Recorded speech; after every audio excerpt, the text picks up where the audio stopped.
Doctor mark ఒక ప్రముఖ cancer వైద్య నిపుణుడు. ఒకరోజు వేరొక నగరంలో ముఖ్యమైన కాన్ఫరెన్స్ లో ఒక అవార్డు పొందుటకు విమానం ఎక్కాడు. విమానం టేకాఫ్ అయిన గంట తర్వాత సాంకేతిక కారణాల వల్ల దగ్గరలోని ఎయిర్పోర్ట్ లో ల్యాండ్ చేశారు. ఒక కార్ ని రెంట్కి తీసుకుని కాన్ఫరెన్స్ కి బయలుదేరాడు. కారులో పోతుండగా సడన్ గా తుఫాను వలె వర్షం గాలి మొదలైంది. ఆ వర్షం గాలిలో ముందుకు వెళ్లలేక ఒక చిన్న ఇంటి ముందు కారు ఆపి తలుపు తట్టాడు. ఒక మహిళ తలుపు తీసింది. జరిగింది అంతా చెప్పి ఫోన్ ఉందా అని అడిగాడు. ఫోన్ లేదని చెప్పి వర్షం తగ్గిన తర్వాత వెళ్ళండి, వచ్చి కూర్చోమని చెప్పి టీ స్నాక్స్ ఇచ్చింది. నేను ప్రార్థన చేసుకుని వస్తాను అని లోపలికి వెళ్ళింది. మంచం మీద పడుకొని ఉన్న పిల్లవాడి దగ్గర ప్రార్థన చేస్తూ ఉంది. 2 గంటలకు పైగా ప్రార్థన చేస్తూనే ఉంది. ఆమెకి ఏదో ఒక సమస్య ఉంది అని ఆ డాక్టర్ కి అర్థమైంది.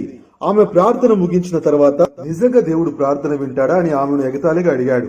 ఆమె విచారంగా నవ్వి దేవుడు ప్రార్థన నిజంగా వింటాడని చెప్పి, ఆ మంచులో ఉన్నది నా కొడుకు, అరుదైన క్యాన్సర్ తో బాధపడుతున్నాడు. ఈ దేశంలో ఒక డాక్టర్ ఉన్నారు. ఆయన ఎటువంటి క్యాన్సర్ అయినా ట్రీట్మెంట్ చేసి బాగు చేస్తారు. ఆయన పేరు మార్క్. ఆయన దగ్గరికి వెళ్లి వైద్యం చేయించే స్తోమత లేదు. కనీసం ఆయన ఉండే నగరానికి వెళ్ళటానికి కూడా నాకు డబ్బు లేదు. డాక్టర్ మార్క్ ఆ మాటకు దిగ్భ్రాంతికి లోనై కన్నీళ్లతో, నేనైనా డాక్టర్ మార్క్, దేవుని నమ్ముని నాకు నమ్మేటట్టు దేవుడు చేశాడు.